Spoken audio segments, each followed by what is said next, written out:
The night was cold and quiet, but that silence was soon shattered by a distressing call to 911. At exactly 9 p.m., a concerned passerby reported seeing a young woman lying on the side of the road, wounded and barely moving. Several drivers, noticing something unusual on the road, pulled over. Their headlights illuminated a horrifying scene. At 9:12 p.m., the first police unit arrived at the scene. Officers quickly stepped out of their vehicle, their flashlights scanning the area. But by then, Lauren had already lost consciousness. She lay still, her lips turning pale, her breathing faint and unsteady. Minutes later, the wail of sirens pierced the air as paramedics rushed to the scene. They worked swiftly but carefully. As they lifted Lauren onto the stretcher, one of them checked her pulse, barely there, just a weak, fragile rhythm keeping her tethered to life. Her condition was critical. Time was running out. Hey friends, liking, commenting, and subscribing only takes a few seconds, but it means so much to us. Every click and comment fuels our passion. Thanks. Join us as we explore the true crime case of Lauren Burke, who was born on December 30, 1989, in the quiet suburban city of Marietta, Georgia, where she spent her formative years surrounded by family. Her parents, James Burke and Viviane Gershon, were once a loving couple but eventually parted ways, leaving Lauren and her siblings, sister Jacqueline Burke and brother Chad Burke, to navigate a new family dynamic.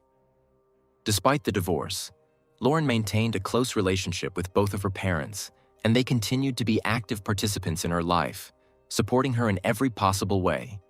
She was a bright and talented young woman, known for her warm personality and ability to light up any room with her infectious smile. Friends, classmates, and teachers alike described Lauren as a determined, hardworking, and kind-hearted person who was always willing to lend a hand.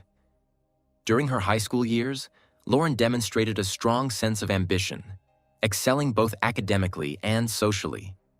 She was passionate about art and creativity, which led her to pursue a degree in graphic design at Auburn University. When she started college, she became an active member of the Delta Gamma sorority, where she quickly formed close friendships. Beyond her involvement in Greek life, she was also a dedicated athlete, playing lacrosse with remarkable skill and dedication. Her involvement in various activities on campus made her well known among her peers. She was the type of person who left a lasting impression, whether in the classroom, on the field, or simply in casual conversations with friends. While still a high school student, Lauren met and began dating Sean McQuaid, a young man who would become a significant part of her life. Their relationship was one of mutual support and deep affection, and even after high school, their bond remained strong. Both Lauren and Sean decided to continue their education at Auburn University, where they pursued their studies while maintaining their relationship. Despite the typical challenges that come with young love and the rigors of college life, they often spoke of their future together, dreaming of careers, marriage, and building a life side by side. Education was their primary focus, but it never overshadowed their plans and aspirations as a couple.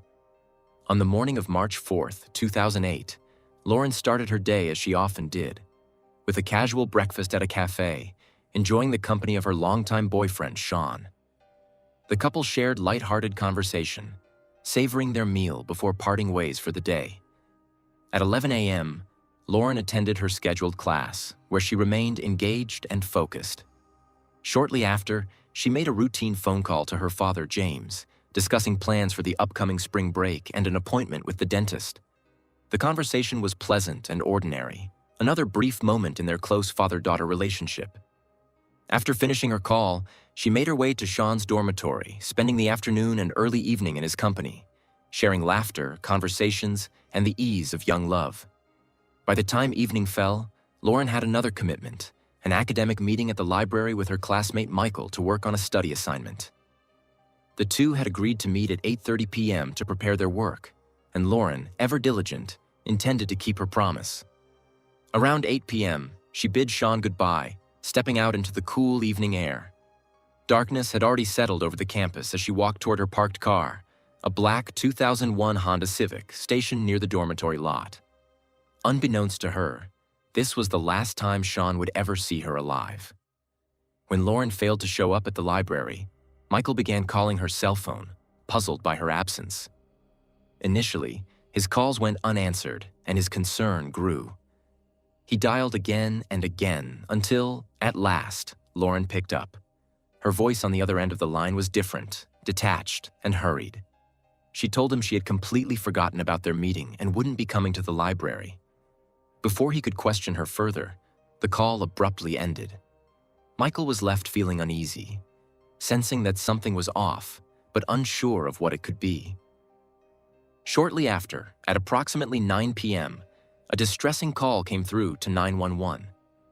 A passerby reported seeing an injured young woman lying on the road between the Farmville Baptist Church and Route 280 along Highway 147. Drivers stopped their vehicles, their headlights illuminating the harrowing scene before them. Lauren Burke was there, sprawled on the cold pavement, struggling to breathe. Her body bore multiple wounds, and she wore only socks on her feet. Witnesses watched in horror as she took slow, agonized breaths, desperately fighting for her life. At 9:12 p.m., the first police unit arrived on the scene, only to find Lauren unconscious. Minutes later, paramedics arrived, and as they carefully lifted her into the ambulance, they noted the barely detectable pulse that signaled the fragile thread by which her life was hanging. As Lauren was rushed to East Alabama Medical Center, medical professionals worked feverishly to stabilize her, but her injuries were extensive. Meanwhile, at 9:27 p.m., another alarming report reached 911 dispatchers. Multiple callers reported a vehicle engulfed in flames on the Auburn University campus. Firefighters and police units were dispatched immediately. By the time they arrived, a sizable crowd of students had gathered around the burning vehicle, watching as flames devoured the car. Unable to locate the owner among the spectators, police ran the license plates and discovered that the vehicle was registered to a man named James Burke, a resident of Georgia. That man was Lauren's father. Authorities quickly contacted James, who answered with confusion and concern. When they informed him that his vehicle was currently on fire at Auburn University, he was baffled until he realized that the car in question was actually his daughter's, a realization that sent a chill down his spine. His immediate question was the one the police could not answer. Where is Lauren? They had no information on her whereabouts and could only confirm that no one had been inside the burning car. A sense of dread overtook James as he frantically began dialing his daughter's phone, but each call went unanswered. His anxiety intensified with every passing second. Desperate for information, he reached out to Lauren's friends, hoping that someone, anyone, could tell him where she was. But no one had seen her. No one knew about the car fire, and no one could explain why Lauren wasn't answering her phone. Realizing that something was terribly wrong, James then called his ex-wife, Lauren's mother, Vivian Gershon, praying that she might have some insight into their daughter's whereabouts. Lauren's mother didn't know anything about what had happened either. Overcome with growing panic, she tried reaching her daughter multiple times, but each call went straight to voicemail. At 9:40 p.m., in desperation, Vivian dialed Sean McQuaid, Lauren's boyfriend, hoping he had some answers. That was the moment Sean first learned that Lauren was missing and that her car had been found engulfed in flames. A surge of dread gripped him as he struggled to comprehend what was happening. Frantically, he began calling Lauren's friends and acquaintances, piecing together whatever he could about her last known movements. It was during these frantic calls that Sean discovered Lauren had canceled her library meeting with Michael, stating that she had forgotten about it. However, this explanation didn't sit right with him. He knew, without a doubt, that Lauren had not forgotten about her appointment. Just 2 hours earlier, as she left his dorm room, she had specifically mentioned heading straight to the library. As Lauren's family and friends scrambled for answers, unaware of the full extent of the tragedy, doctors at East Alabama Medical Center were engaged in a desperate battle to save her life. Unconscious, critically wounded, and without any form of identification, Lauren arrived as an anonymous patient, her identity unknown to the medical team working to keep her alive. Despite the best efforts of skilled professionals, the damage was too severe. The single gunshot wound had been fatal. The bullet, which had entered her body at close range before exiting, causing irreversible damage. An expert medical assessment concluded that the firearm's muzzle had been mere inches from her skin at the time the trigger was pulled. After approximately an hour of unrelenting efforts to stabilize her, Lauren succumbed to her injuries. She was pronounced dead, her promising life cruelly extinguished. While doctors fought to keep Lauren alive, law enforcement officials had begun piecing together the troubling puzzle. The connection between the unidentified young woman at the hospital and the burned-out car discovered on campus was quickly established. By comparing the missing owner of the charred Honda Civic with the latest victim admitted to the emergency room, authorities realized the horrifying truth. The girl who had not survived was none other than Lauren Burke. The following morning, March 5, 2008, Lauren's father, James Burke, traveled from Atlanta to officially identify his daughter's body. Grief and devastation overcame him as he confirmed what he had feared the night before. His daughter was gone.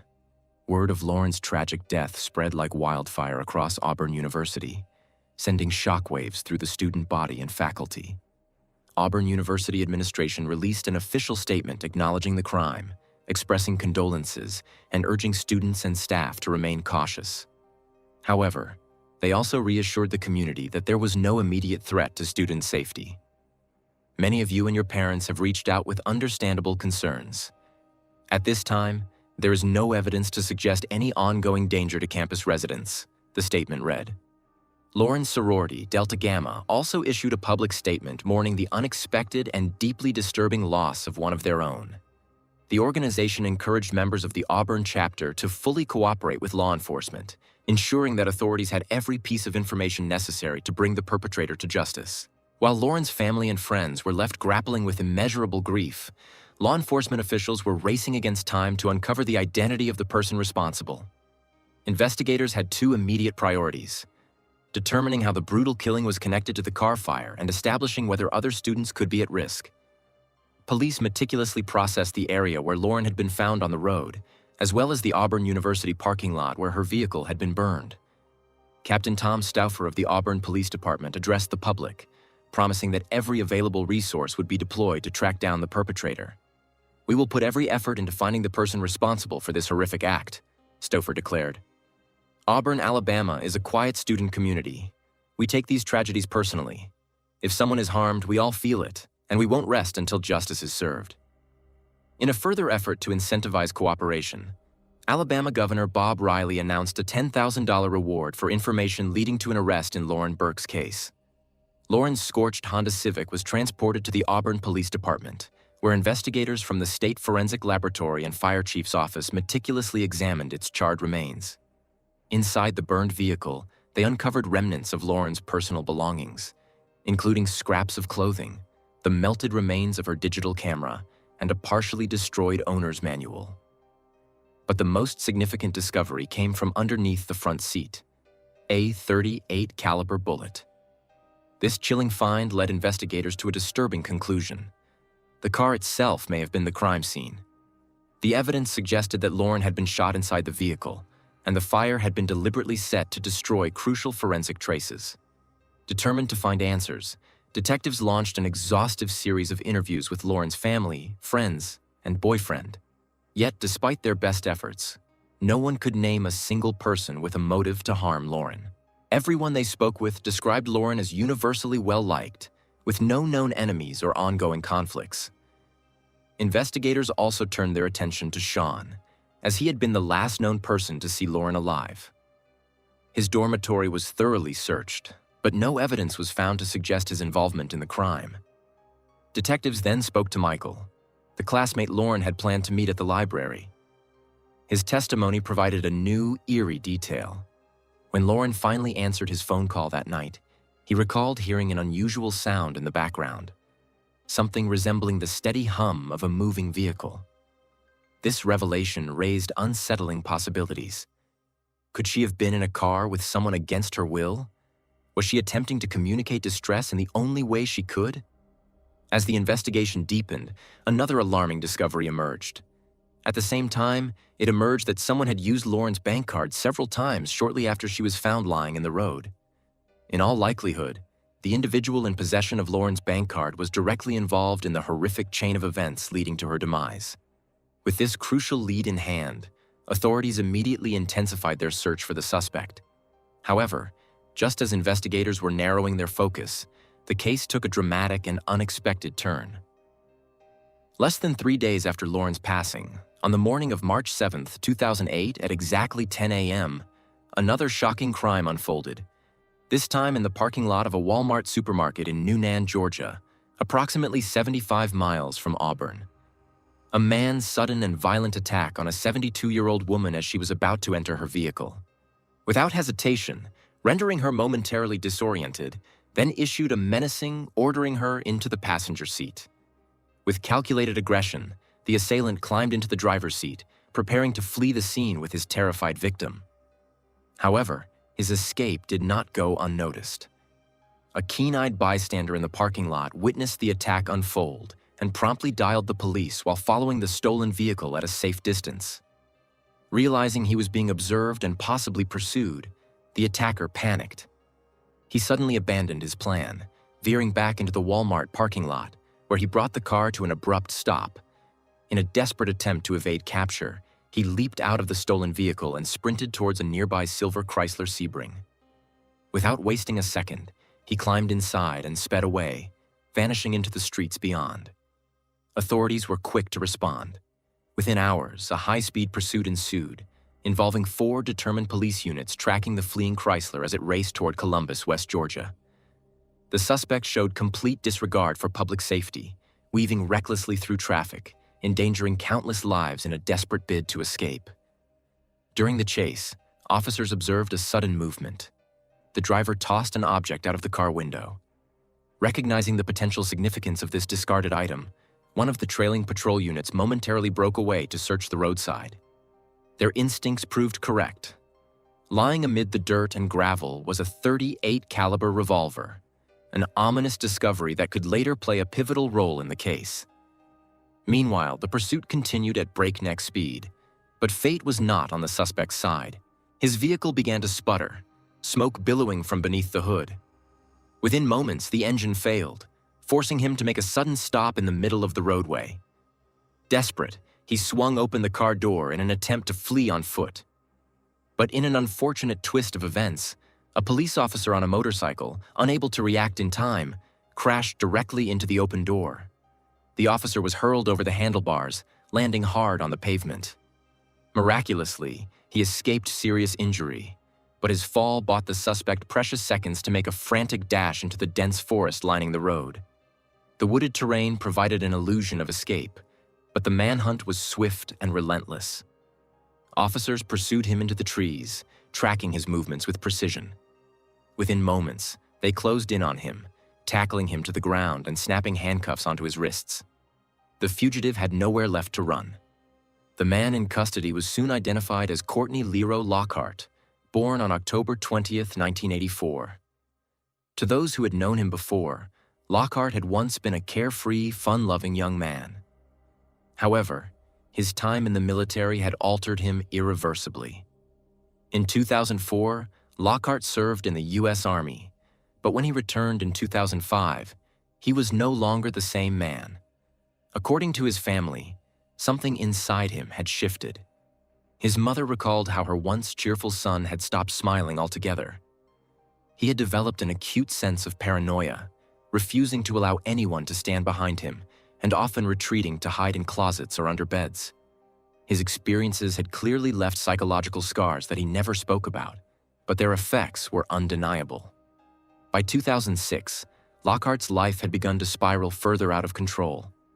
That year, his girlfriend gave birth to their daughter, though by then, their relationship had already fallen apart. That same year, his once promising military career came to an end. Lockhart was court-martialed for multiple infractions, including against fellow soldiers, illicit substance abuse, and unauthorized desertion from his unit. Following a brief period of confinement lasting 7 months, he was discharged from the Army in December 2006, left to navigate the civilian world with no direction and mounting inner demons. As 2008 approached, those closest to Lockhart noticed an alarming deterioration in his behavior. He barely showered, ceased visiting his young daughter. He drifted further into a dark and dangerous lifestyle, one that culminated in a spree of violent crimes. Beginning in February 2008, Lockhart embarked on a series of brazen burglaries, targeting unsuspecting women in parking lots. He would approach his victims from behind just as they were entering their cars and demand their purses and possessions. In some cases, he attempted to steal their vehicles outright. His crimes escalated in severity, and it was one such attack that led to the tragic death of Lauren Burke. Lockhart's reign of terror came to an end on March 7, 2008, following his failed attempt to abduct the elderly woman in Noonan and his subsequent capture after the police chase. Once in custody, he was transported to the police station for questioning. It was there, under the scrutiny of seasoned investigators, that Lockhart made a shocking confession. He admitted to kidnapping and murdering Lauren Burke. His statement was captured on video, providing undeniable evidence that would later play a crucial role in court. Further damning proof emerged when authorities searched his car. Inside, they discovered several of Lauren's personal belongings, including her iPod and bank cards, which had been used shortly after her death. Confronted with this overwhelming evidence, Lockhart gave a chillingly detailed account of what had transpired on the evening of March 4, 2008. According to his confession, Lockhart had woken up that morning inside his silver Chrysler Sebring. He had spent the previous night in his car, parked not far from East Alabama Medical Center. He was homeless, desperate, and in dire need of money. The instability of his life had pushed him deeper into a cycle of crime, and by the morning of March 4, 2008, he was actively searching for another victim. As he drove aimlessly through the streets of Auburn, he fixated on one pattern. All of his previous targets had been women. Not once had he attacked a man. The reasoning behind his choice of victims was never fully explained, but his actions that night would culminate in one of the most senseless and tragic crimes Auburn had ever witnessed. After circling the city for hours, Lockhart's drive ended on the campus of Auburn University. He maneuvered his silver Chrysler Sebring into a parking space next to the student dorms and remained inside his vehicle, observing the students come and go. Time ticked by, yet he continued watching in silence, waiting for the right opportunity. Then, at approximately 8 p.m., his patience paid off. A young woman approached the vehicle next to his, moving with casual ease, completely unaware of the danger lurking just feet away. It was Lauren Burke. Without hesitation, Lockhart grabbed his revolver, stepped out of his car, and crept up behind her. Before she could react, he demanded to know how much money she had with her. Fear paralyzed Lauren, and before she could answer, Lockhart shoved her into the front passenger seat of her own car and slid behind the wheel. According to Lockhart's later confession, Lauren did nothing.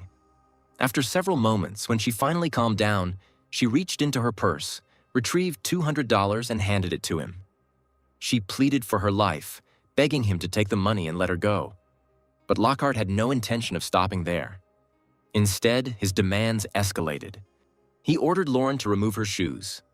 Faced with the terrifying threat, she hesitated before complying, slowly taking off her shoes. According to Lockhart, there was only one reason for this horrifying command. He thought that if she were without shoes, it would be too awkward for her to try to escape. But investigators later speculated that there may have been a far more sinister motive behind his actions. Lockhart then started the car and began driving through the dimly lit streets of Auburn, one hand on the wheel and the other gripping his weapon. Lauren, displaying remarkable bravery, did everything she could to talk him down. She tried to appeal to his humanity, desperately attempting to reason with him. When he declared that his life was over and that there was no way out for him, she reassured him that he could turn things around. She even offered to help him find a job, hoping to shift his focus and save her own life. At some point during the drive, Lauren's phone began to ring. Lockhart ordered her to answer it and say something that wouldn't raise suspicion. The call was from Michael, her classmate, who was waiting for her at the library. With no other choice, Lauren did as she was told. She answered in a composed voice, claiming that she had forgotten about their meeting. Before Michael could say anything else, she quickly hung up. The brief exchange must have left Michael confused, but it wasn't enough to alert him that something was seriously wrong. Lauren refused to give up. As Lockhart continued driving, she kept trying to talk him into letting her go. She promised she would not report him, that she would not tell anyone what had happened. But nothing seemed to sway him. As they approached Highway 147, Lauren made a desperate last-ditch effort to save herself. The moment she saw an opportunity, she reached for the door handle and flung the car door open. But in that split second, Lockhart's gun discharged. Critically wounded, Lauren tumbled onto the pavement. Despite her injuries, she fought to stay conscious, weakly waving to passing cars, hoping someone would stop and help her. But her strength soon faded, and she lost consciousness as her body lay motionless on the road. Lockhart, watching from the car, realized what had happened. He pulled over outside a nearby church and observed the growing number of vehicles pulling over. He knew it was only a matter of time before the police arrived. Without a second thought, he fled the scene. Realizing that evidence inside Lauren's car could link him to the crime, Lockhart devised a plan. He drove to a gas station and purchased a can of gasoline, using Lauren's bank card to pay for it. He then returned to her car and drenched the interior with fuel, determined to destroy any forensic evidence that might tie him to the murder. However, he made a bizarre decision. Instead of setting the car on fire immediately, he got back inside and drove toward the Auburn campus, where his Chrysler Sebring was parked. The entire time, the overwhelming stench of gasoline filled the car, making him lightheaded. To avoid passing out, he rolled down the windows to let fresh air in. One might wonder why he didn't just torch the car at the gas station or at the crime scene. Why did he risk driving a vehicle that could ignite at any moment from a single spark? Some experts speculated that this recklessness stemmed from his deteriorating mental state. Others pointed to his history of poor decision-making and impulsivity. Regardless of the reason, Lockhart ultimately made it back to the campus parking lot, where he proceeded with his final steps. Upon arrival, he retrieved $46 and the bank cards from Lauren's car before setting it ablaze. As flames consumed the vehicle, he climbed into his Chrysler and sped away. But his bizarre behavior did not end there. Instead of disappearing into the night, he drove to another gas station, once again using Lauren's stolen money to refuel. Then, unable to resist his own curiosity, he circled back to the campus once more to see if the fire had completely destroyed the evidence. Investigators would later find this behavior both brazen and reckless, indicative of someone who was losing control of their own actions. As detectives pieced together Lockhart's movements, they began questioning the accuracy of his statements. While he claimed that he had only forced Lauren to undress to prevent her from escaping, investigators were deeply skeptical. Given his history of crimes against women, it seemed more likely that he had far darker intentions, ones he had ultimately been unable to fulfill due to Lauren's sudden and courageous escape attempt. Investigators had serious doubts about Lockhart's claim that Lauren was shot by accident. It seemed implausible, especially given his background. On March 9, 2008, Lauren's family and friends gathered to say their final goodbyes, devastated by the loss of the young woman whose life had been stolen so cruelly. That same day, investigators conducted a second round of questioning with Lockhart, pressing him further on his version of events. The next day, formal charges were brought against him, including capital murder, kidnapping, and robbery. Prosecutors wasted no time in preparing for trial. The trial began on November 8, 2010. Lockhart's defense attorneys argued that his actions were the result of a mental illness caused by his military service. They insisted that he suffered from severe psychological trauma and that Lauren's death was the result of a tragic accident. According to court documents, Lockhart entered a plea of not guilty by reason of insanity. The defense also attempted to portray him as an emotionally stunted and immature individual whose actions were not premeditated. However, prosecutors sought to counter this narrative, arguing that his pattern of violent behavior and prior crimes demonstrated intent and awareness of his actions. The state made an effort to introduce evidence of Lockhart's previous offenses, including his discharge from the military, his string of carjackings, and his history of attacking women. However, the trial judge ruled against admitting this information, deeming it prejudicial and unrelated to the specific charges in Lauren's case. Following the guilty verdict, the sentencing phase began. In a detailed 28-page sentencing order, the judge explained his reasoning for rejecting the jury's recommendation of life in prison without parole. The court placed significant weight on the aggravating factors of the crime, particularly the element of kidnapping. Lauren was alone, unarmed, and chosen at random, making her particularly vulnerable. The judge also emphasized the chilling nature of the crime. Lockhart had forced Lauren to remove her shoes, knowing that it would leave her helpless and unable to escape. His disciplinary record, which included assaults, prohibited substances abuse, and desertion, had been excluded from the trial. The court strongly suggested that had the jury been privy to this information, their recommendation might have been different. 15 years have passed since Lauren Burke's tragic death, and Courtney Lockhart remains on death row, continuing to fight against his sentence. After his conviction, he filed multiple appeals. In August 2013, an Alabama court upheld his sentence. Undeterred, he escalated his case to the Alabama Supreme Court, which also rejected his appeal in September 2014. Determined to exhaust every legal avenue, Lockhart took his case to the Supreme Court of the United States in January 2015. However, in April of that year, the highest court in the nation declined to hear his petition, leaving his conviction intact. In 2018, Lockhart launched yet another appeal, this time with the assistance of lawyers from a human rights organization. His new legal team argued that his defense attorneys from the 2010 trial had mishandled his case. They claimed that crucial evidence had not been presented, and that a stronger defense strategy could have resulted in a different outcome. While the court acknowledged some deficiencies in his original defense, it ultimately determined that these shortcomings had no bearing on the final verdict. Once again, the death sentence remained in place. The legal battle continued in 2021, when Lockhart made another attempt to challenge his sentence. However, in April of that year, the Alabama Court of Criminal Appeals reaffirmed the death penalty, effectively closing another door on his hopes for clemency.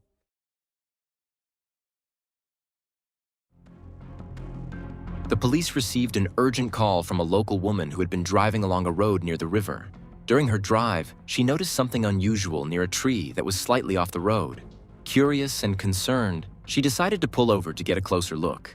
As she approached, it became horrifyingly clear that what she had spotted were the remains of a human body. Soon after, both FBI agents and local police arrived at the location to verify the woman's disturbing discovery. They identified the lifeless body as that of a young woman named Jessica Dishon. The scene was grim. Several of her fingers and limbs were missing, and her legs were tightly bound with a rope. Investigators also noted that some of her clothing was absent, leading them to suspect that Jessica had been sexually assaulted. Extensive bruising was found on her body, suggesting she had been involved in a violent struggle before her tragic demise. This is a documentary case that took place in Shepherdsville. It's about a woman named Jessica Dishon, was born on May 2, 1982. Shepherdsville's small American town, surrounded by rolling fields and dense woods, was a serene place where time seemed to slow down. Most residents were deeply rooted in the community, working on farms or running small family-owned businesses. Neighbors were not just acquaintances, but often lifelong friends who celebrated life's joys and shared its burdens together. From the earliest years of her life, Jessica radiated a warmth that endeared her to everyone she met. Her bright smile was infectious, and her friendly demeanor made her the kind of person people gravitated toward. She spent much of her childhood outdoors, whether it was riding her beloved bike along the quiet streets of her neighborhood or exploring the nearby woods. Her love for nature and her adventurous spirit made her a fixture in the community, a girl who knew every corner of her town. At school, Jessica distinguished herself as an attentive and hardworking student. Her teachers often spoke of her dedication to her studies and her unyielding curiosity. She especially excelled in art and literature, where her vivid imagination and knack for storytelling shone. Many of her assignments were filled with drawings and essays that displayed a creativity beyond her years. Her teachers frequently praised her determination, often describing her as a beacon of positivity in the classroom. By the time she reached her teenage years, Jessica had blossomed into a vibrant young woman with a magnetic personality. She had a strong circle of friends who cherished her for her humor, kindness, and unrelenting zest for life. Jessica was the life of the party, effortlessly lifting the mood of those around her. Jessica had 2 younger brothers. From an early age, she helped her parents with brothers, proving herself to be responsible and reliable. This instilled in her a sense of independence and maturity that her parents deeply valued. Her contributions to the household didn't go unnoticed, and her parents often expressed their gratitude for her selflessness. When Jessica turned 15, she took on a part-time job at a local restaurant, determined to save money for her first car. Her dream was to own a red Pontiac, a symbol of freedom and independence she yearned for. Through sheer determination and hard work, she achieved that dream a few years later, driving her cherished car with pride. Despite her job and responsibilities, Jessica maintained excellent grades and had ambitious plans for her future. She dreamed of becoming an accountant and worked tirelessly to make that dream a reality. By the fall of 1999, as she entered her senior year of high school, her life seemed full of promise. She had a steady boyfriend, a supportive family, and a future brimming with potential. On the morning of Friday, September 10th, Jessica's day began like any other. Her younger brothers went to the bus stop and left for school. Jessica stayed home and was supposed to drive to school in her car soon after her brothers. However, as the morning progressed, a series of strange and unsettling events began to unfold. Around noon, Jessica's mother returned home unexpectedly and immediately noticed something odd. Jessica's car was parked in front of the house, despite the fact that she should have been in school at that time. Puzzled, her mother entered the house, calling out for Jessica. She assumed her daughter might have overslept and missed class, but Jessica's bedroom was empty. Her next thought was that Jessica might have asked her father for a ride to school, but a call to him dispelled that theory. He had left for work alone that morning. Concerned, Jessica's mother decided to check the car. However, as soon as she approached the car, she saw a disturbing scene. Firstly, the driver's door was slightly open. Secondly, Jessica's cell phone lay on the seat with the numbers 9 and 1 on the screen. Beneath the front seat, one of Jessica's shoes lay discarded, and her keys were also on the floor. In the back seat were her textbooks, work clothes, and purse. The unsettling discovery sent a wave of panic through her mother. It was clear that something was terribly wrong. Jessica's belongings were all accounted for, but there was no sign of her. The family's home was located on the outskirts of town, far from any major thoroughfares, so she would have had to cover several miles along the road on foot. Jessica's parents called the school only to hear that their daughter hadn't attended class. Somehow, the school had failed to notify them about this, as it should have done. Hours later, Jessica's best friend from the restaurant where they both worked called, concerned that Jessica had missed her shift. These mounting signs of trouble prompted her parents to contact the police. However, their plea for help was met with indifference. The sheriff, dismissive of their concerns, suggested that Jessica had likely wandered off and would return home on her own. He failed to acknowledge the troubling evidence, with the numbers 9 and 1 on the screen, the abandoned shoe, and the fact that Jessica's car was unlocked with her belongings inside. Frustrated and heartbroken, they were left with no choice but to return home. After that, Jessica's parents decided to take matters into their own hands.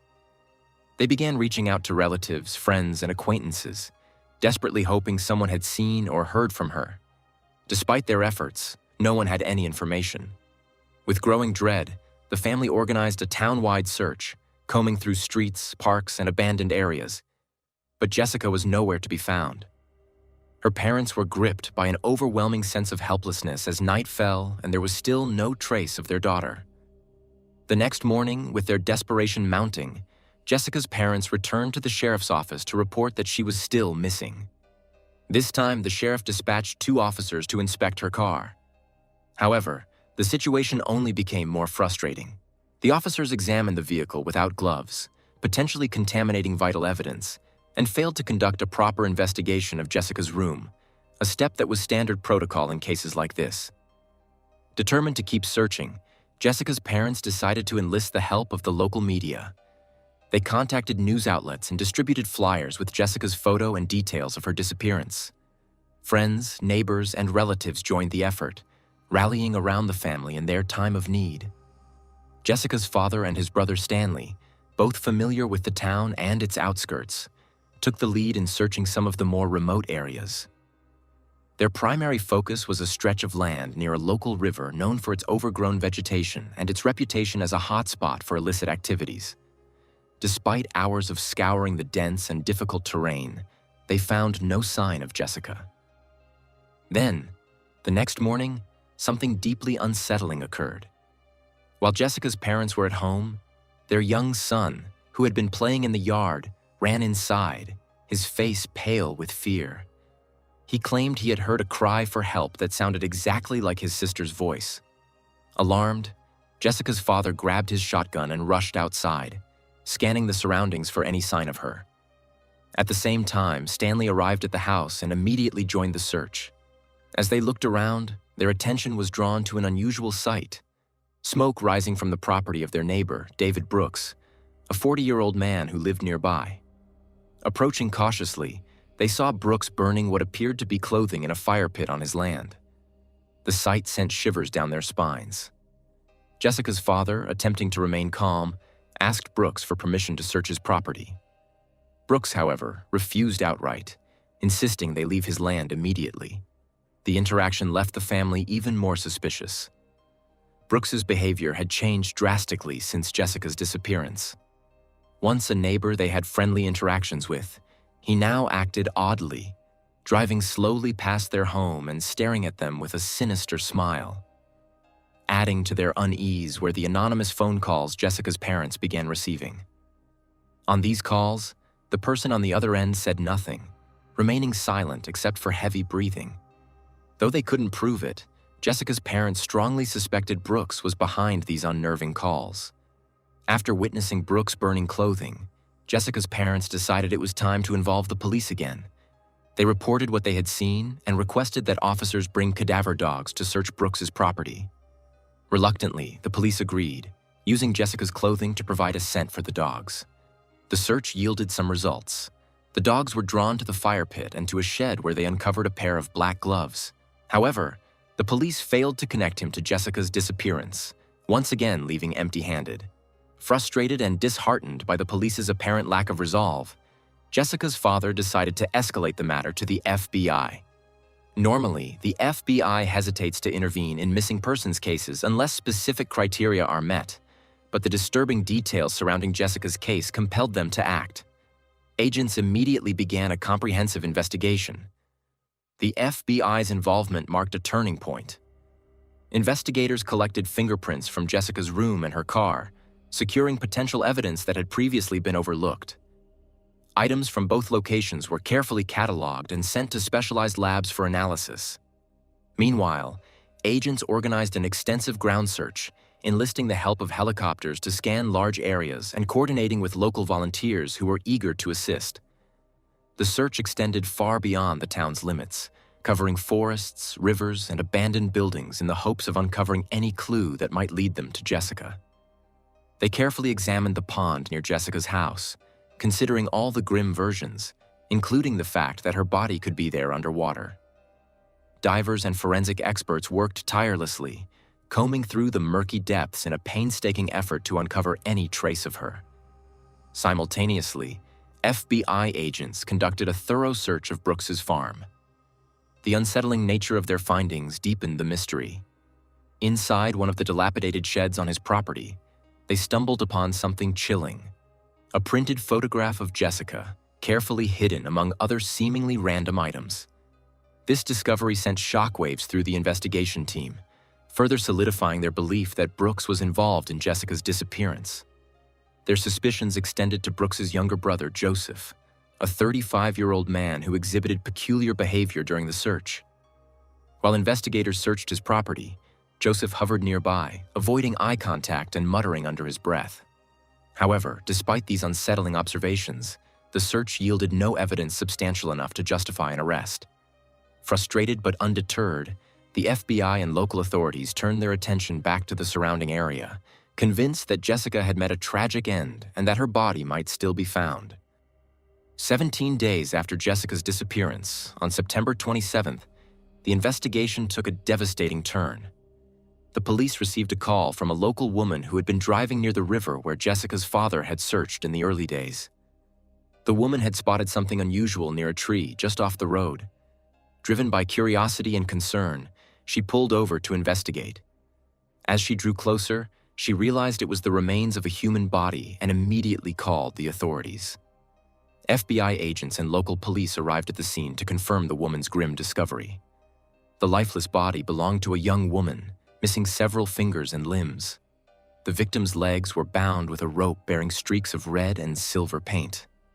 Additionally, parts of her clothing were missing, leading investigators to suspect that she had been sexually assaulted. Due to the advanced state of decomposition, initial attempts to confirm the body's identity were inconclusive.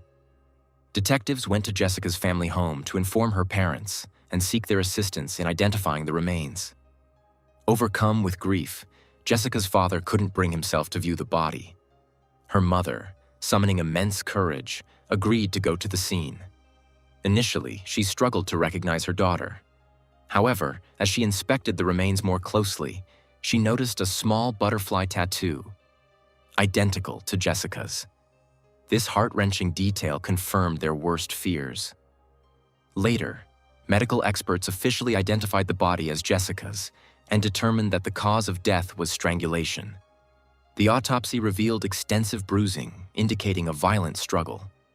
Most horrifying of all, forensic analysis concluded that Jessica had been alive for approximately 3 days after her abduction. In light of the discovery, the FBI turned their attention back to Brooks, interrogating him with renewed vigor. During his initial interview, Brooks claimed to have seen Jessica near her home on the morning of her disappearance. However, during this second interrogation, his story changed. He now insisted he hadn't seen her at all that day and claimed he was at home in bed with his wife during the time in question. Detectives interviewed his wife, who contradicted his account, further unraveling Brooks's credibility. Pressed for answers, Brooks was asked how he would respond if his fingerprints were found on Jessica's body. Though investigators lacked such evidence, Brooks's response was chilling. He stated that he would have no choice but to confess. His erratic behavior and subsequent failure of a polygraph test prompted the FBI to arrest him and prepare for trial, despite the lack of direct evidence tying him to the murder. As detectives scrambled to build their case, they revisited every detail of the investigation. During an earlier search of Brooks's car, they had discovered a rope strikingly similar to the one used to bind Jessica's legs. Although no DNA evidence was found on it, its presence added another layer of circumstantial evidence against him. The trial commenced in January 2003, drawing widespread media attention. Brooks's defense attorney argued vehemently that the prosecution had no concrete evidence linking his client to the crime. He pointed out the lack of DNA, eyewitnesses, or a definitive murder weapon. During the trial, a new and haunting detail emerged. When Jessica's body was initially discovered, additional remains, including some of her missing limbs, were found scattered nearby. They placed the evidence in special containers, hastily handing them over to the local police department. Despite prominent labels instructing that the materials be stored in refrigeration to prevent degradation, the officers inexplicably ignored these warnings. Instead, the boxes were left at room temperature for days, leading to extensive decomposition. This careless oversight rendered critical forensic evidence, including potential DNA traces from the killer, entirely unusable. Any possibility of identifying the perpetrator through modern forensic methods was lost. Consequently, when the case went to trial, the remaining circumstantial evidence against Brooks was deemed insufficient. It lacked the weight needed to convince the jury beyond a reasonable doubt. In the end, the jurors were unable to reach a unanimous verdict. The stalemate resulted in Brooks walking free, as the state's double jeopardy laws allowed for retrial only if substantial new evidence surfaced. For Jessica's grieving parents, this outcome was an insurmountable blow. They harbored little doubt that Brooks was responsible for their daughter's brutal murder. Now, with Brooks's release and the evidence compromised, their chances of closure seemed irreparably destroyed. By the end of the following decade, Jessica Dishon's murder was a distant memory to all but her family. In 2012, however, a spark of hope reignited when Detective Lynn Hunt joined the local police department. Her mandate included revisiting unsolved cases, and among them, the Dishon murder immediately stood out. As she delved into the case files, Hunt was appalled by the shoddy work of her predecessors. Critical documents were riddled with errors and omissions, while key investigative steps appeared never to have been undertaken. Interviews with crucial witnesses were undocumented, and the chain of custody for physical evidence was non-existent. It quickly became evident that the investigation had been so catastrophically mishandled that Hunt would need to rebuild the case from the ground up, despite the daunting passage of 13 years since Jessica's death. Hunt's first move was to reconnect with Jessica's family. During her visit, One of Jessica's brothers, now an adult and living apart from his parents, handed her a box of belongings that had been in Jessica's car at the time of her disappearance. These items, returned to the family years ago by police, had been stored by her brother ever since. As Hunt examined the contents, her dismay grew. The mishandling of evidence extended even to these personal effects. Not only had they been improperly stored, but there was no indication they had been subjected to any meaningful forensic analysis. Now, after so many years, these items were unlikely to help her, yet she diligently continued to examine everything she could find. In the course of her investigation, Hunt unearthed an intriguing detail buried within the files. Brooks's medical records revealed that his IQ was a mere 61, far below average. This revelation cast his behavior and statements during the initial investigation in a new light. A person with such cognitive limitations might struggle to understand complex questions or articulate clear responses, raising the possibility that Brooks's odd behavior, once considered incriminating, was simply a reflection of his intellectual challenges. Hunt began to question whether Brooks had any connection to the crime at all. With this doubt in mind, Hunt broadened her scope. If Brooks wasn't the perpetrator, then who could have committed the murder? She scrutinized everyone linked to the case or residing near the Dishon family at the time of Jessica's disappearance. Her exhaustive research stretched on for 2 years, yielding few leads. Then, in September 2014, nearly 15 years after Jessica's murder, a potential breakthrough arrived unexpectedly. A colleague from another department called Hunt with intriguing information. An inmate at a Kentucky state prison had come forward, claiming to know the identity of Jessica Dishon's murderer. Though wary, Hunt knew she couldn't dismiss the lead without investigation. Informants in prison often fabricated stories, seeking reduced sentences or improved living conditions. Yet this tip was specific enough to warrant attention. Hunt arranged to meet the inmate, who revealed that he had once shared a cell with another man convicted of child abuse.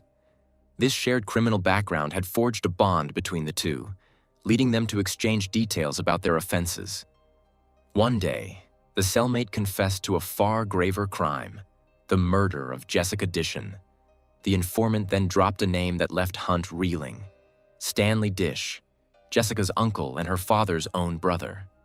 The informant claimed that Stanley had not only murdered Jessica, but had also sexually abused her for years while living in the family home. He threatened to kill her or someone close to her if she ever spoke about the abuse.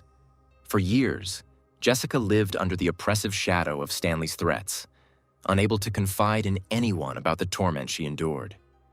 In the spring of 1999, when Jessica began dating a boyfriend, Stanley's paranoia intensified. He feared that her newfound relationship would lead her to confess the horrific secret she had been forced to keep. By September 10, his anxiety turned into desperate action. That morning, Stanley arrived at Jessica's home under the guise of a casual visit, but his intentions were far darker. Jessica was outside, loading her car with personal belongings as she prepared to leave. Stanley approached her, his demeanor menacing. He demanded that she end her relationship with her boyfriend immediately. But Jessica, now emboldened by the support of someone who cared for her, refused. Furious, Stanley escalated his threats, vowing to destroy her life if she didn't comply. When Jessica threatened to expose him if he didn't leave her alone, Stanley's composure cracked entirely. She reached for her phone, attempting to call 911, but Stanley lunged at her. Jessica managed to break free and fled into the house, slamming the door behind her. Stanley followed, enraged, and stormed into her bedroom where he struck her, leaving her momentarily stunned. Using her bedsheets, he restrained her tightly, ignoring her cries and pleas.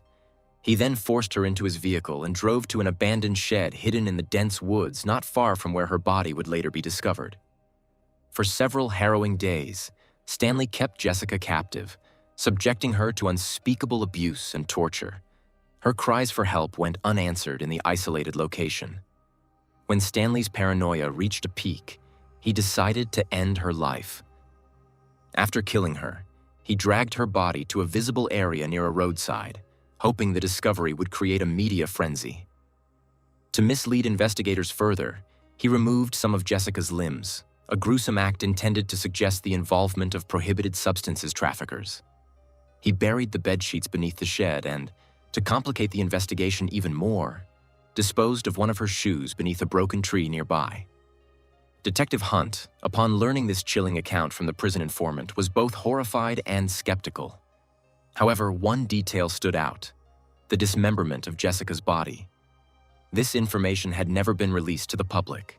Only Jessica's closest relatives and the investigative team were aware of it, lending significant credibility to the informant's claims. Determined to verify the story, Hunt decided to search for the buried evidence. Due to the limited resources of the local police department, she sought assistance from Jessica's family.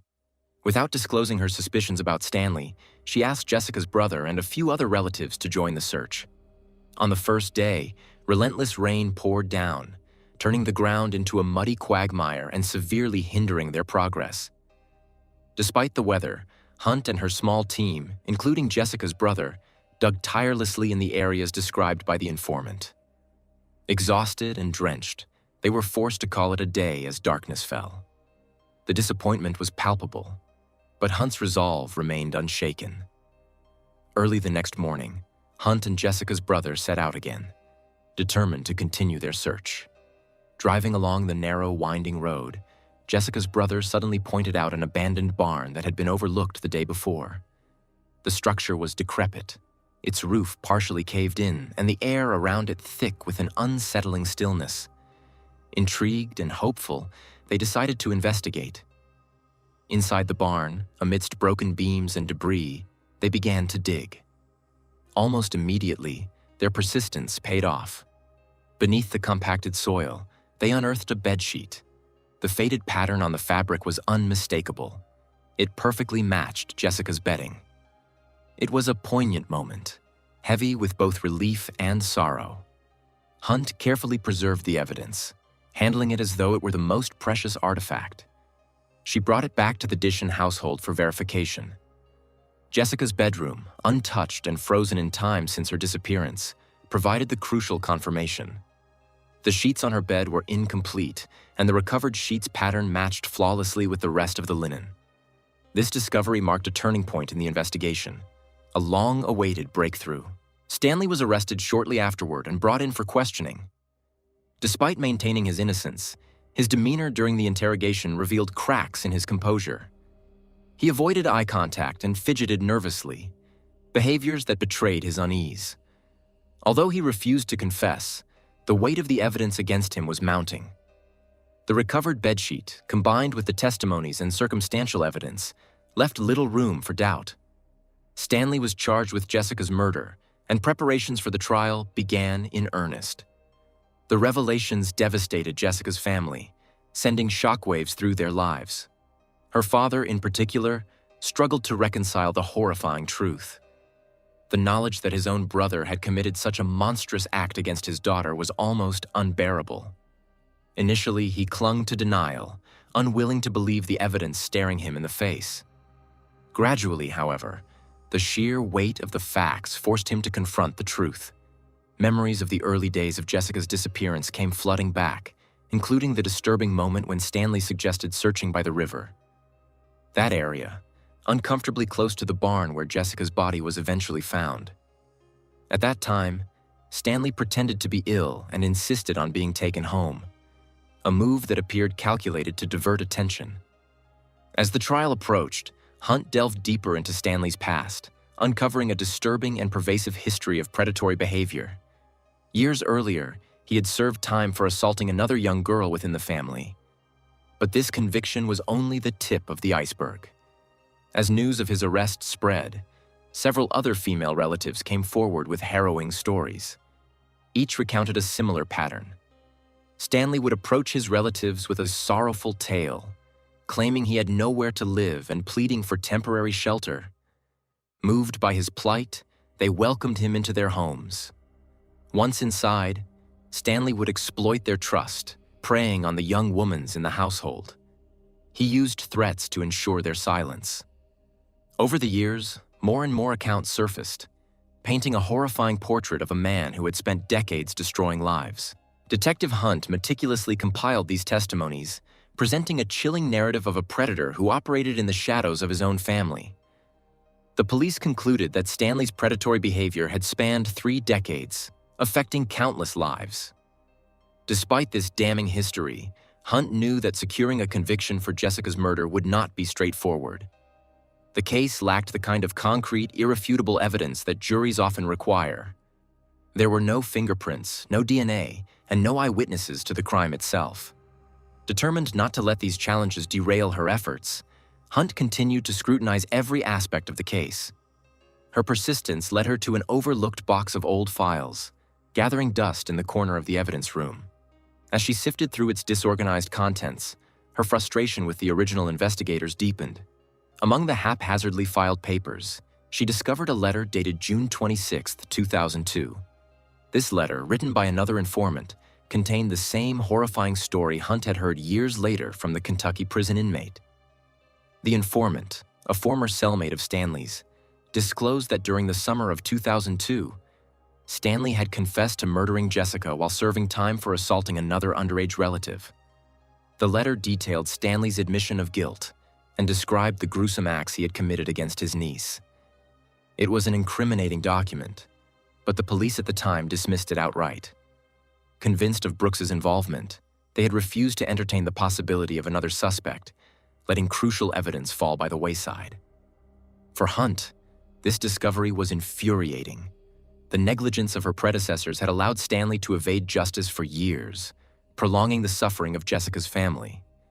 Now, with this old letter in hand, she hoped to use it as a key piece of evidence in the upcoming trial. The weight of the case's history pressed heavily on her, but she resolved to see it through. She knew that after all these years, delayed justice was the only justice left to pursue. The trial began in 2015, and from the outset, Stanley maintained his innocence. He showed no remorse, no acknowledgement of the pain he had caused. Jessica's parents, seated in the courtroom, could hardly bear to look at him. The betrayal by a family member, someone they had trusted, was almost too much to endure. Their anger was compounded by Stanley's refusal to confess, robbing them of even the smallest measure of closure. The prosecution faced an uphill battle. They recognized the challenges in securing a conviction on the murder charge. The lack of concrete physical evidence weakened their case, leaving them to rely heavily on circumstantial evidence and witness testimonies. Adding to the difficulty was the need to address the other charges against Stanley, those involving the sexual assault of other young girls in the family. To proceed with these charges, each victim would need to take the stand and recount the details of Stanley's abuse. It was a harrowing prospect for these women, many of whom had spent years trying to move past the trauma inflicted by Stanley. Faced with these challenges, the prosecution decided to offer Stanley a plea deal. They agreed to drop the death penalty in exchange for Stanley's confession, both in assaults on relatives and Jessica's murder. In the end, he agreed and pleaded guilty. As part of the deal, he wasn't required to disclose any specific details of the crimes. Jessica's parents, who desired to know the whole truth, weren't happy about it, but Stanley remained silent. Under the plea deal terms, the murderer received a 20-year prison sentence with the possibility of parole after 15 years. Given that he was 56 at the time of sentencing, Stanley might be released at 71.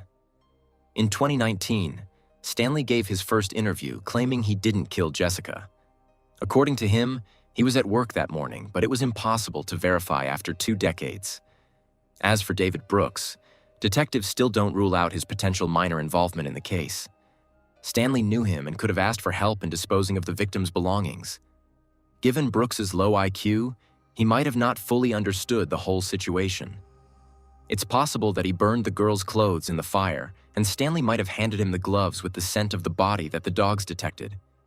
It's also possible that he left Jessica's photo in Stanley's shed to frame him.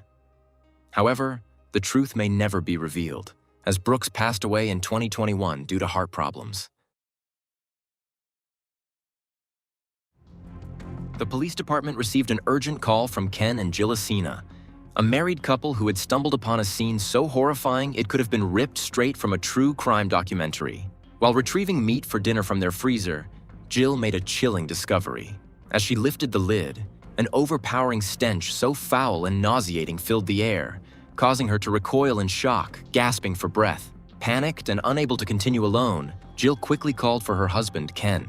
With a sense of dread, he opened one of the black bags inside the freezer. What he found would haunt them forever: the dismembered remains of a human body.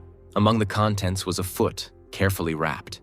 The body had been horrifically mutilated, with the head entirely missing, adding to the unspeakable horror of the scene. The couple stood in stunned silence, unable to grasp the nightmare that had unfolded before their eyes. This is a documentary case that took place in Youngstown. It's about a woman named Shannon Graves, was an exceptionally talented and vibrant young woman from Youngstown, Ohio, who left a lasting impression on everyone fortunate enough to know her. Born on November 4th, 1988, Shannon grew up in a close-knit community that cherished her kind and generous spirit. Her hometown, a place rich with its own history and challenges, was made brighter by her presence. From an early age, Shannon exhibited a remarkable sense of creativity and an undeniable determination that set her apart. These qualities not only defined her youth, but became the cornerstone of her adult life. Shannon's love for music was not just a pastime. It was the very essence of her being. From the moment she could hum a tune, it was clear she had been blessed with an extraordinary gift. For her, music was not merely about melodies and lyrics, but a powerful means of sharing her innermost thoughts, dreams, and emotions. Her friends described her as a beacon of hope, someone who always saw the silver lining in even the darkest situations.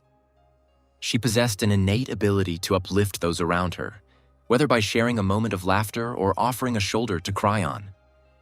These qualities only deepened as she grew older, shaping her into a compassionate and steadfast individual who was deeply committed to her community.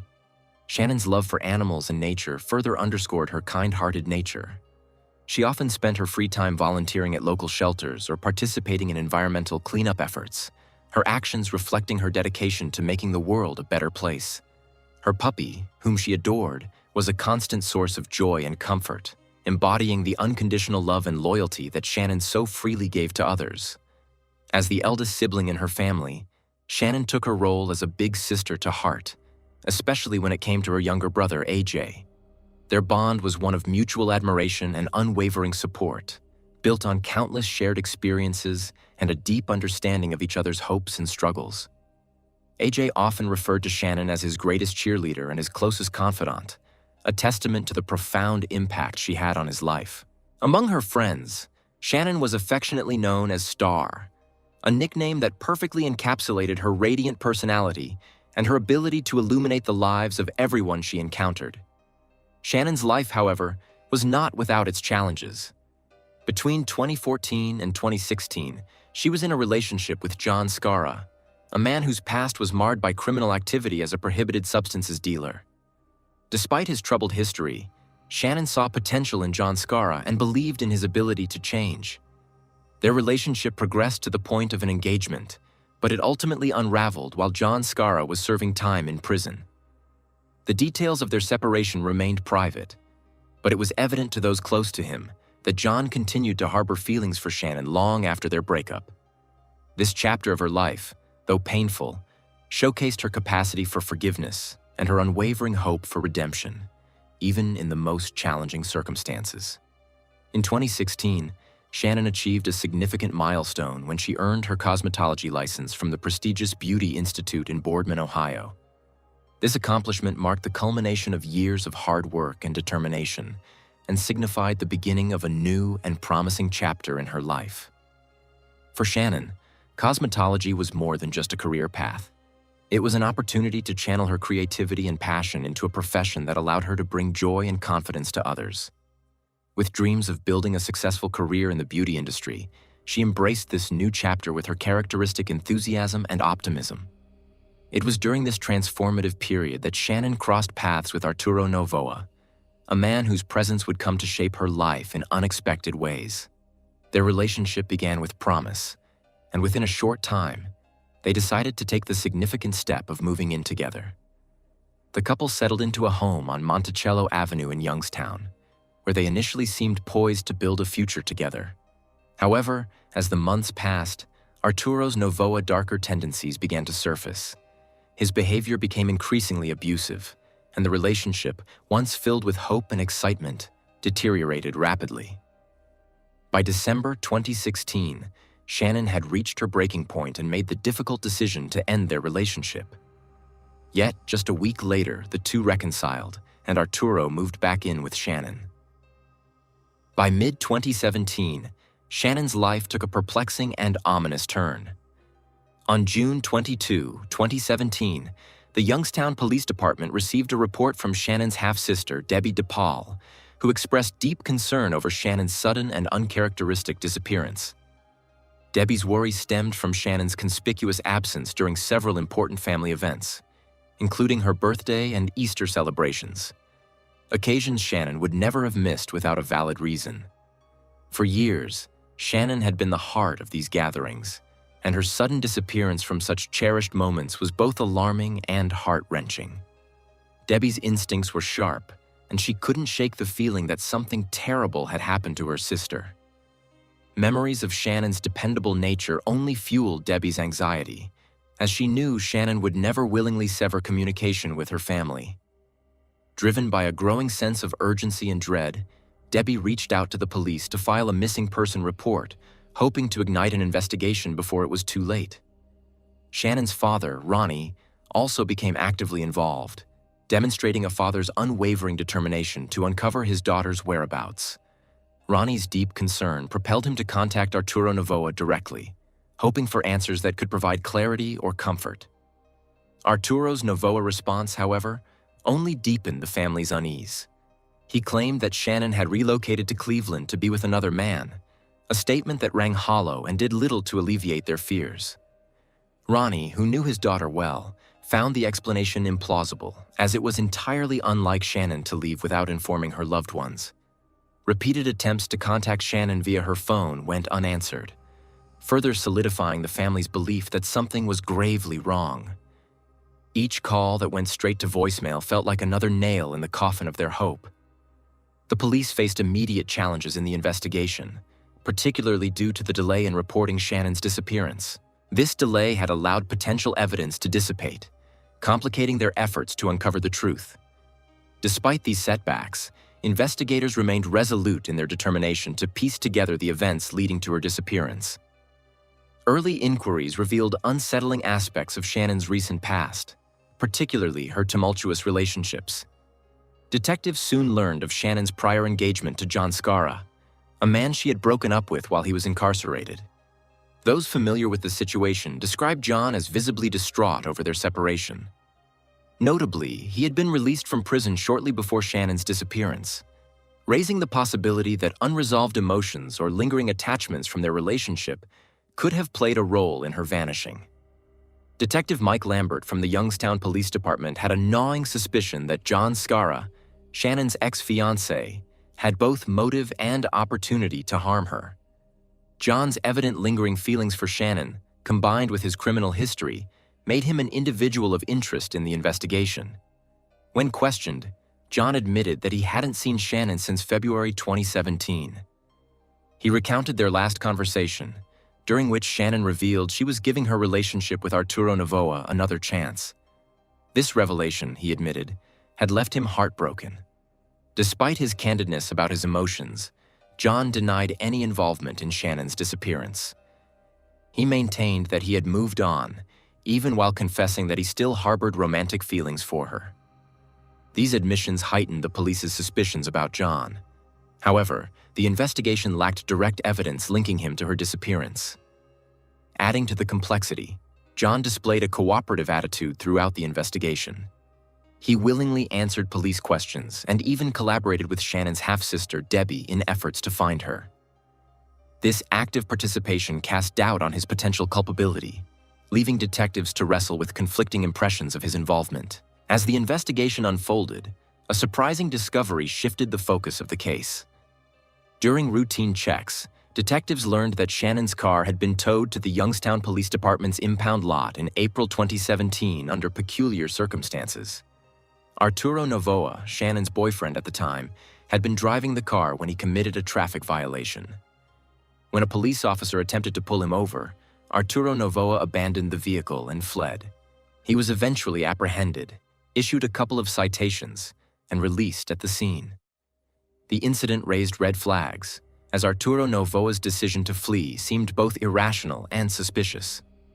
Shannon's car was subsequently impounded, becoming a focal point of the ongoing investigation.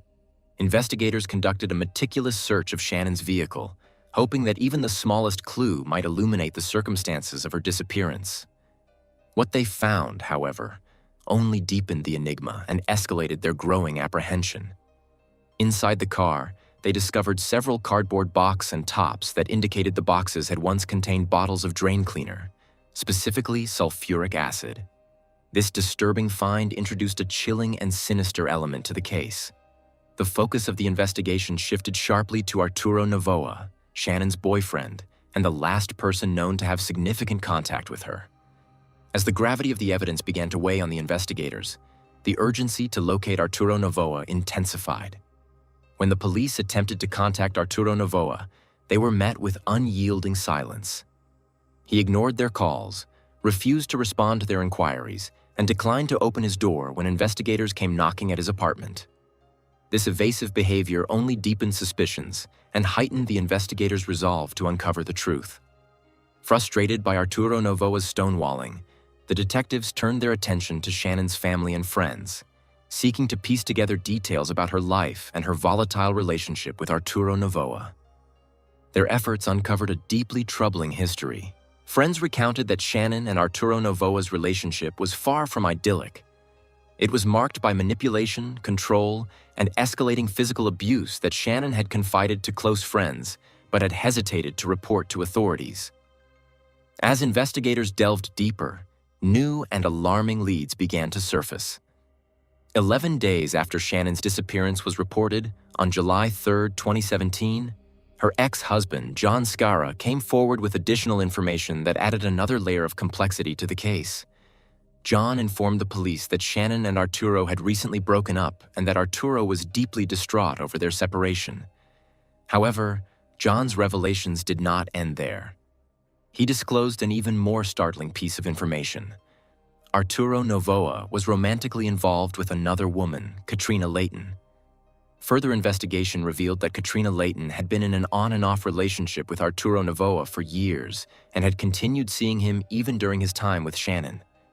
This revelation introduced the classic dynamics of a love triangle, adding a complex layer of rivalry, betrayal, and jealousy to the case.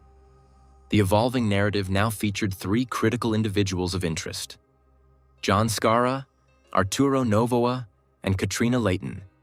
Each had personal ties to Shannon, and each potentially had a motive to harm her. Determined to untangle the intricate web of relationships, investigators intensified their search for clues and redoubled their efforts to question all three individuals. As the search expanded, John Scarra came forward with yet another shocking disclosure that introduced a fourth suspect into the investigation.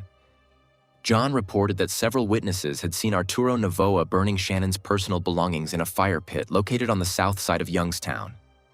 According to John Scarra, Arturo Novoa had not acted alone. Another individual, Andrew Herman, had reportedly assisted him in this grim act. The implications of this information were staggering. If accurate, it suggested a coordinated effort to destroy evidence linked to Shannon's disappearance. This revelation broadened the scope of the investigation to include Andrew Herman as a potential accomplice. The new lead raised the stakes and strengthened the detectives' resolve to do everything in their power to get justice for Shannon. Despite their relentless efforts, information about Shannon Graves' disappearance remained fragmented, scattered like a puzzle with crucial pieces conspicuously missing.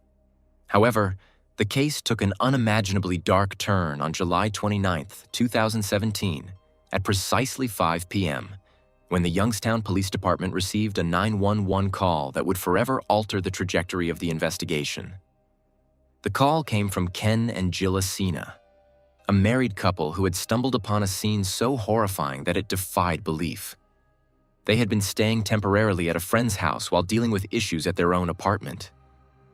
During their stay, they discovered the remains of an unidentified woman inside a freezer. The shocking discovery left them utterly traumatized. "Me and my wife just screamed and came up," Ken recounted, his voice still shaking with disbelief and dread. The couple's account painted a vivid and chilling picture of the grim event. Jill recalled how the nightmare began. She had gone to retrieve meat for dinner from the freezer, intending to grab ground beef for meatballs. But something about the freezer seemed odd. It was secured with a padlock, an unusual and unsettling detail that immediately heightened her sense of unease. Driven by curiosity and a growing sense of dread, Jill used a screwdriver to pry the freezer open, her hands trembling as the tool scraped against the padlock. The moment the lid lifted, a stench so overpowering and vile escaped that Jill recoiled in horror, gasping for air. The nauseating odor permeated the room, leaving no doubt that something horrific lay inside. As Jill peered into the freezer, she was met with the sight of several black bags and a large bucket, their ominous presence sending chills down her spine. Alarmed and unable to continue alone, Jill urgently called over her husband, Ken, to investigate further. Reluctantly, Ken approached the freezer, steeling himself for what he might find. With grim determination, he opened one of the black bags. What he discovered would haunt them for the rest of their lives: the dismembered remains of a human body. Among the grisly contents was a foot, wrapped meticulously in multiple layers of garbage bags as if to conceal it from prying eyes. The body was gruesomely mutilated, with the head missing entirely, adding another layer of horror to the already macabre scene. The couple stood frozen in disbelief, struggling to comprehend the nightmare that had unfolded before them. Now, the assigner's urgent question mirrored that of the investigators. Who did the freezer belong to, and what dark secrets lay hidden within its chilling confines? The answer to this harrowing mystery was far from straightforward. Before determining the freezer's ownership, investigators first needed to establish if the remains indeed belonged to Shannon Graves. Forensic experts meticulously examined the dismembered body, uncovering a crucial clue: a scorpion tattoo etched on one of the feet. This tattoo matched Shannon's, creating a strong initial connection. However, investigators needed definitive proof to confirm her identity. The remains were sent to the coroner's office for further analysis. Despite the absence of the victim's head, which made determining the exact cause of death impossible, fingerprint analysis conclusively identified the body as Shannon's, providing the tragic confirmation her family and friends had feared. Initially, the Asinas found themselves under intense scrutiny. Police subjected the couple to rigorous and separate interrogations, probing every detail of their discovery. However, their consistent accounts and full cooperation during the investigation led authorities to eliminate them as suspects. Instead, their statements pointed investigators toward a new individual of interest: Anthony Gonzalez, the landlord who had reportedly used the freezer where the Asinas were staying. Investigators' focus on Gonzalez marked the beginning of another shocking twist in the case. When investigators brought Gonzalez in for questioning, he appeared calm and composed, almost indifferent to the gravity of the situation. "So, what is this about?" he asked nonchalantly, as if unaware of the horrific crime tied to his name. But what happened next stunned the entire investigative team. It was revealed that Anthony Gonzalez was an alias. The man sitting across from them was, in fact, Arturo Novoa, Shannon Graves' boyfriend and a central figure in the case. This bombshell revelation directly linked Arturo Novoa to the gruesome discovery in the freezer, transforming him from a person of interest into the primary suspect in Shannon's murder. As investigators delved into Arturo Novoa's recent activities, an even darker and more twisted narrative emerged. They discovered that Arturo Novoa had begun a new relationship with Katrina Layton, a woman who had been in and out of his life for years. Alarmingly, the pair had moved into Shannon's apartment just 2 weeks after her last confirmed sighting. This brazen act painted a deeply disturbing picture of Arturo Novoa's mindset, suggesting not only a lack of remorse, but also a calculated effort to erase Shannon's presence and assume control of her life. Once filled with Shannon's personal touches and warmth, the apartment had been transformed into a cold and eerie dwelling shared by Arturo Novoa and Katrina Layton. The blatant occupation of Shannon's home further implicated the pair in her disappearance and the discovery of her mutilated remains. Adding to the sequence of chilling events, investigators recalled their earlier attempts to gain access to Shannon's apartment. Despite repeated knocks on the door, no one had answered, leaving the apartment shrouded in silence. The only sign of life was the persistent barking of Shannon's dog, a haunting reminder of her absence. When the police returned to Shannon's house outside the house, police noticed a car parked with expired plates registered to Katrina Layton. They seized the vehicle, towing it for further examination.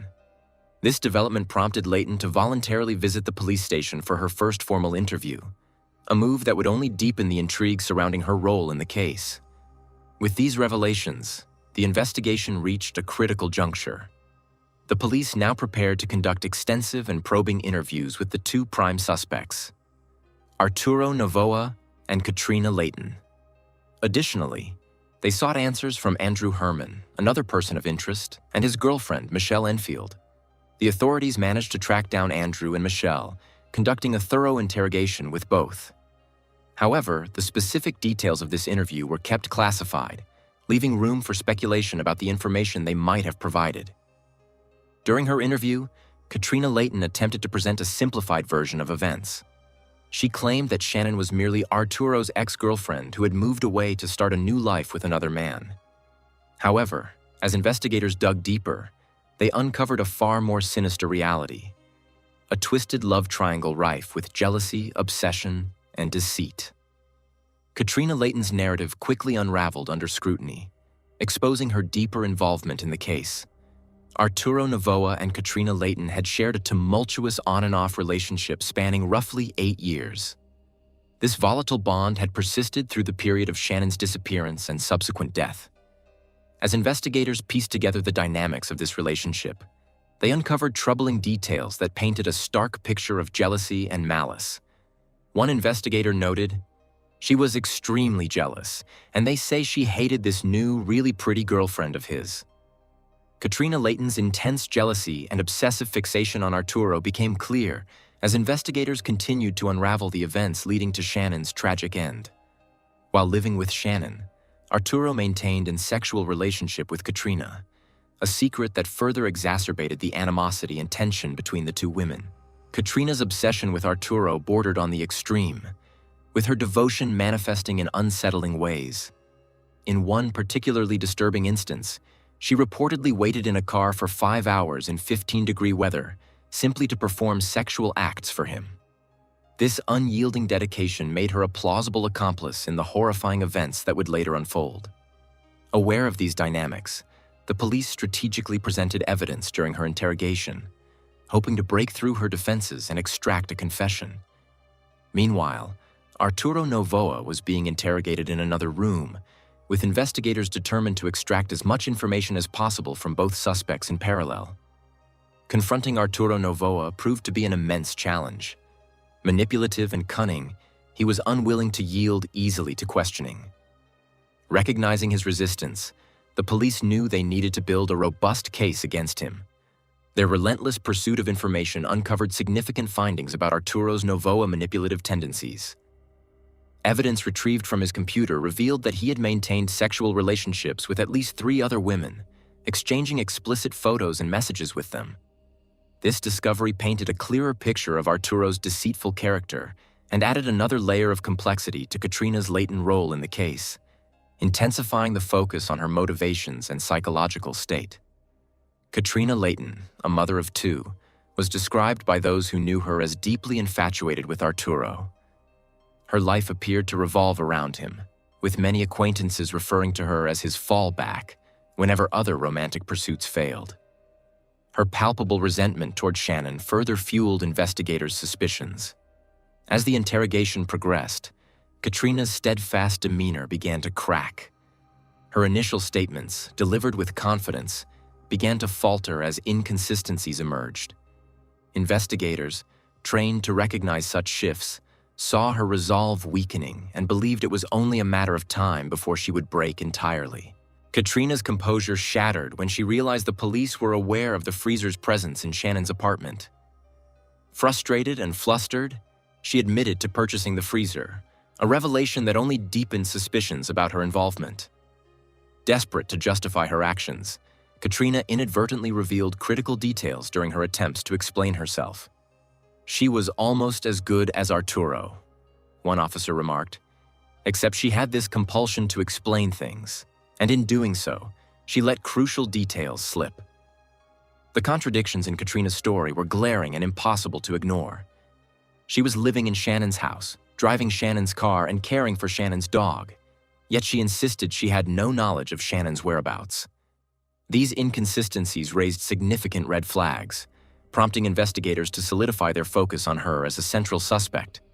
Despite their strategic interrogation techniques, no confessions were forthcoming during this phase of questioning, forcing the police to intensify their evidence collection efforts. As the investigation unfolded, Shannon's ex-fiancé, John Scarra, emerged as an invaluable source of information.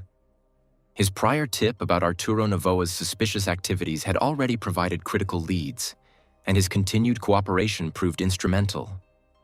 As previously mentioned, John Scarra had informed police about Arturo Novoa burning items in a fire pit, a revelation that marked a significant turning point in the investigation. Acting on this information, investigators searched the site of the bonfire and discovered a partially burned bracelet engraved with Shannon's name. This bracelet served as a damning piece of evidence, strongly indicating that Novoa had attempted to destroy Shannon's belongings to eliminate incriminating evidence. Determined to validate this claim further, investigators approached Steve, the homeowner whose property had served as the location of the bonfire.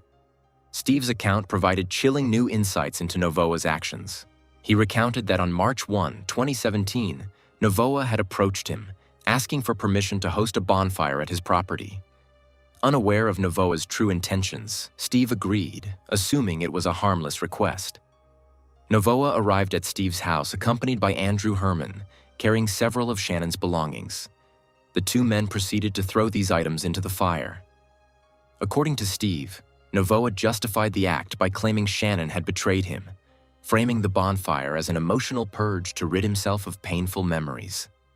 This disturbing revelation further deepened the investigators' resolve to uncover the truth.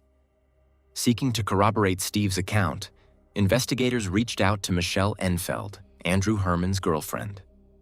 Michelle's testimony provided additional damning evidence that shattered any lingering doubts about the scope of the crime. Her confession unveiled a chilling narrative of a collaborative effort among Arturo Novoa, Katrina Layton, Andrew Herman, and others to orchestrate an elaborate cover-up of Shannon's death. The circle of complicity widened, exposing a network of supposed friends who had banded together to hide the brutal crime. This new evidence marked a turning point in the investigation, giving the authorities the momentum they needed to act decisively. The police wasted no time. On September 17, 2017, Arturo Novoa was arrested and charged with 1 count of capital murder. In addition, he faced an astonishing array of charges: 24 counts of tampering with evidence, obstruction of justice, cruelty to a corpse, possession of an instrument of crime, carjacking, and trafficking prohibited substances. Despite the mountain of charges leveled against him, Novoa pleaded not guilty, setting the stage for a drawn-out legal battle. Months passed as investigators painstakingly built their case against Novoa and his alleged accomplices. On August 8, 2018, the police decided it was time to confront Katrina Layton once more. This time, they offered her a deal that guaranteed leniency: no jail time and probation in exchange for her full cooperation. Remarkably, the deal worked. Katrina came forward, revealing critical information that further implicated Andrew Herman. She confessed that Herman had not only assisted Novoa in burning Shannon's belongings, but had also played an active role in dismembering Shannon's body. This gruesome detail elevated Herman's involvement from a peripheral accessory to a central figure in the crime. Armed with this damning new evidence, investigators turned their attention to Herman. On December 18, 2018, Andrew Herman was arrested on charges of tampering with evidence and abuse of a corpse. Prosecutor Dan Kakaras negotiated a deal with Herman, offering reduced charges in exchange for his cooperation. "We proffered him," Kakaras later explained. "I told his lawyer, if Andrew wants to cooperate, he needs to do it now. Otherwise, he's going to face the full weight of the law." Faced with the possibility of severe punishment, Herman agreed to testify, providing a harrowing account of the crime. Herman's testimony revealed shocking details. He admitted that he, Arturo Novoa, and Katrina Layton had attempted to dissolve Shannon's remains using sulfuric acid, a gruesome endeavor that aligned with the discovery of sulfuric acid packages in the car Arturo Novoa had been driving. However, the group had miscalculated the amount of acid needed and lacked enough to dissolve more than Shannon's head. Confronted with this grim limitation, they decided to purchase a deep freezer to store the remaining body parts. With Herman's testimony, the puzzle pieces began to fall into place. Investigators now had a comprehensive picture of the crime and the roles each suspect had played. Recognizing the strength of the case against him, Arturo Novoa ultimately agreed to a plea deal. In exchange for the dismissal of the capital murder charge, he pleaded guilty to all other charges.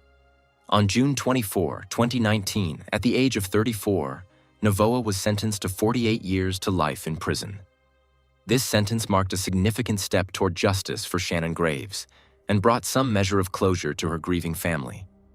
Subsequently, 29-year-old Andrew Herman pleaded guilty to his charges, which included treating a corpse with cruelty, engaging in a pattern of corrupt activity, and prohibited substances trafficking.